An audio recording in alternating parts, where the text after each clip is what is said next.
बजरंग बल हनुमान की, पवन सुत हनुमान की, भारत माता की, भारत माता की जय श्री राम।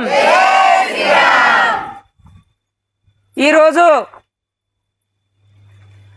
ప్రతి శనివారము 7 గంటల నుండి 8 గంటల వరకు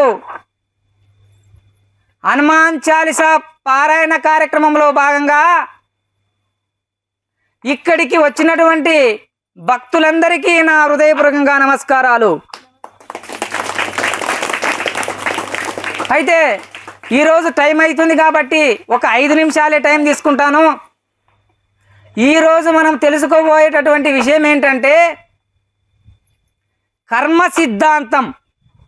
ఈ కర్మ సిద్ధాంతం గురించి ఇప్పుడు తెలుసుకునేటటువంటి ప్రయత్నం చేద్దాం। మరి కర్మ సిద్ధాంతం అంటే ఏంటి అంటే ఈ కర్మ సిద్ధాంతంలో 3 ఉంటాయి।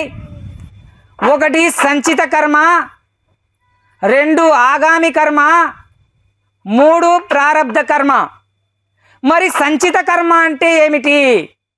సంచిత కర్మ అంటే మనము గత జన్మలో చేసినటువంటి పాపాలు కానీ పుణ్యాలు కానీ మూట కట్టబడి ఉన్నాయి, అంటే ఒక సంచిలేసి మూట కట్టి పెట్టినామన్నమాట।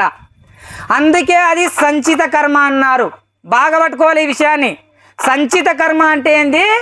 గత జన్మలో కానీ ఈ జన్మలో కానీ మనము చేసినటువంటి పాప కర్మలు కావచ్చు, పుణ్యకర్మలు కావచ్చు, వీటిని మూట కట్టబడి ఉన్నాయి కాబట్టి వీటిని సంచిత కర్మలు అన్నారు। మరి ఆగామి కర్మ అంటే ఏంటి అంటే మనం ప్రస్తుతం ఇప్పుడు చేస్తున్నటువంటి కర్మ। అంటే ఇప్పుడు ఏం చేస్తున్నాం? మనం అందరం ఇక్కడ వచ్చి హనుమాన్ చాలీసా చదువుతున్నాం, అంటే ప్రస్తుతము చేస్తున్నటువంటి కర్మని ఆగామి కర్మ అన్నారు। మరి ప్రారబ్ధ కర్మ అంటే ఏంటి అంటే ఇప్పుడు అనుభవిస్తున్నటువంటి దానిని ప్రారబ్ధ కర్మ, అంటే ఇప్పుడు మనం అనుభవిస్తున్నటువంటిది।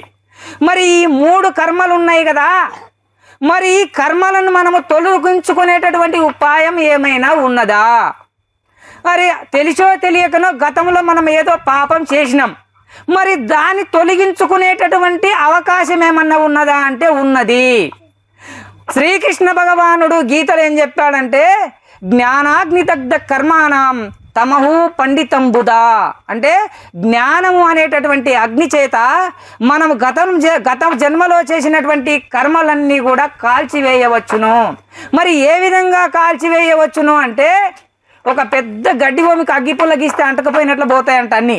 మరి ఎట్లా పోతాయి అంటే హరినామస్మరణ, ఓం నమో నారాయణాయ, శివనామస్మరణ, ఓం నమ శివాయ, ఇటువంటి ఎప్పుడైతే నామ జపం చేస్తామో, ఆ భగవన్ నామాన్ని పలుకుతామో, ఎప్పుడైతే విష్ణు సహస్రనామం చదువుతామో, ఎప్పుడైతే హనుమాన్ చాలీసా చదువుతామో, ఎప్పుడైతే అమ్మవారి యొక్క ఆ లలిత అష్టోత్తరం చదువుతామో, అప్పుడు మనం చేసినటువంటి కర్మలన్నీ కూడా కాలిపోతాయి, పాపకర్మలన్నీ కూడా ధ్వంసమైపోతాయని శాస్త్రం చెప్పిన మాట, నేను చెప్పిన మాట కాదది।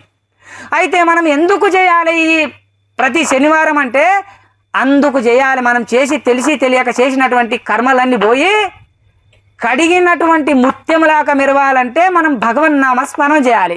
ఆ విధంగా మనము గతములో చేసినటువంటి ఆ సంచిత కర్మలన్నీ పోగొట్టుకునవచ్చును।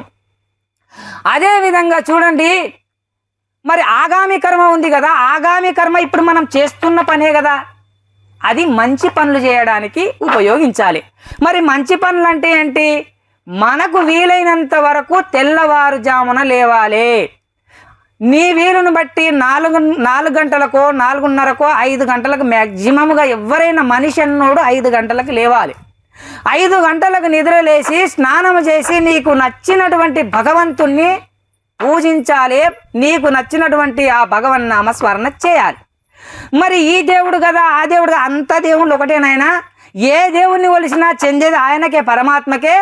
మనము రకరకాలుగా ఒక మట్టితో రకరకాల బొమ్మలు చేసినట్టు, ఒక బంగారముతోని రకరకాల ఆభరణాలు చేసినట్టు అన్నిట్లో ఉన్నది ఒకే ఒక్క భగవంతుడు।